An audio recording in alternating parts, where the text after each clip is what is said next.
வணக்கம். நான் தமிழாளி Kennedy Jacqueline பேசுகிறேன். இன்றைய தலைப்பு கற்றது கையளவு கல்லாதது உலகளவு என்ற பழமொழிக்கு இணங்க இந்த கதையை கூறுகிறேன், கேளுங்கள். அதாவது ஒரு பெரிய வல்லுனர், ஒரு நிபுணர் இருந்தாராம். அவர் என்ன பண்ணார், மெழுகுலையே பொம்மைகள் செய்வாராம். அது என்ன பண்ணாங்களா, அதுக்கென்றே ஒரு பெரிய காலேஜ்னா என்னது, கல்லூரி இருந்தான். அந்த கல்லூரியில் முறையாக கற்றுக்கொண்டார்களாம் எல்லோரும். இப்பொழுது அதில் ஒரு மாணவன் இருந்தான். அவன் தலை சிறந்த மாணவன். எதையுமே உடனே என்ன பண்ணுவான், டக்குன்னு செய்திருவான். அந்த அளவுக்கு அவன்கிட்ட கலைத்திறன் இருக்கும்.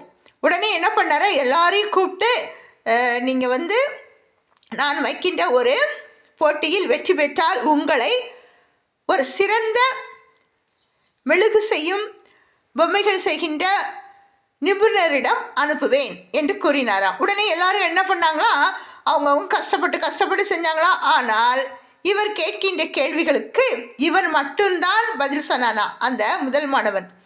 உடனே என்ன பண்ணாரா, என்னுடைய நண்பர் இந்த மாதிரி ஒரு நாட்டில் இருக்கிறாரு, அவரை போய் நீ சந்தி என்று கூறினாராம். உடனே அவன் சொன்னானா, அவர் என்ன படிச்சிருக்காரு,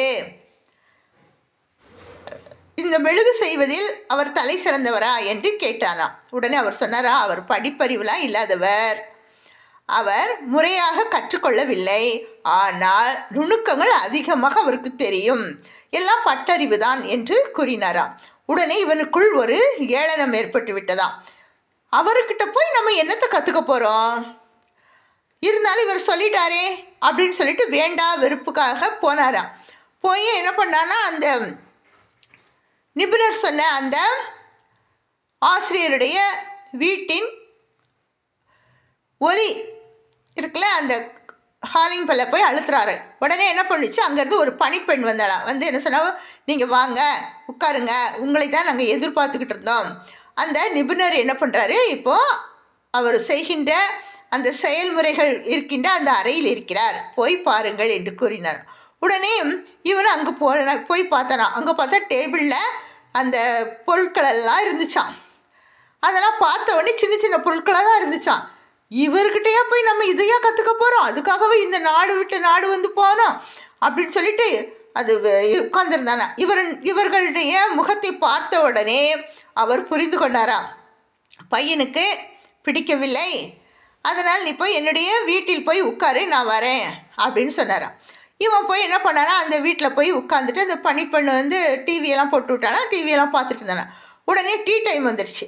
டீ டைம் வந்தோடனே பணிப்பெண் என்ன பண்ணானா, அந்த ட்ரெயினில் நிறைய பலகாரங்கள்லாம் எடுத்துக்கிட்டு டீ எடுத்துக்கிட்டு வந்தாலாம். இவனுக்கு அது வாசனை அப்படி இருந்துச்சான். உடனே அந்த டேபிளில் கொண்டு போய் வச்சுட்டு இவரும் வந்துட்டார்.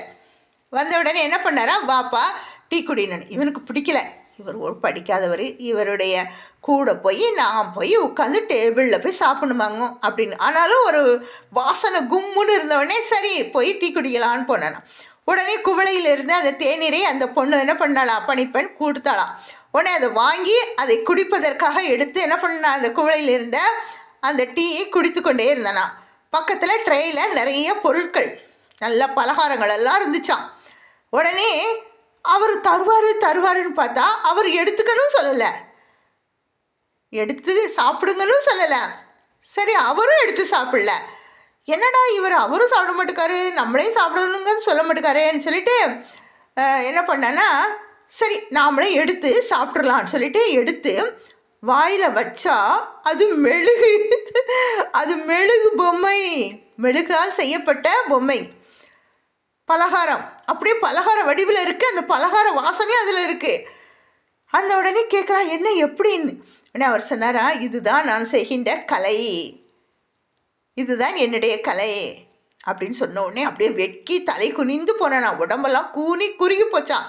பார்த்தியா, யாரையும் எடை போடக்கூடாது, தவறாக எடை போடக்கூடாது அப்படின்னு சொல்லிட்டு நாமளும் புதிய முயற்சிகள் செய்யணும், உலகத்தில் அனாவசியமாக எதையும் எண்ணக்கூடாது அப்படின்னு சொல்லிட்டது. கற்றது கை மண்ணளவு கல்லாதது உலகளவு என்பது உண்மைதான்.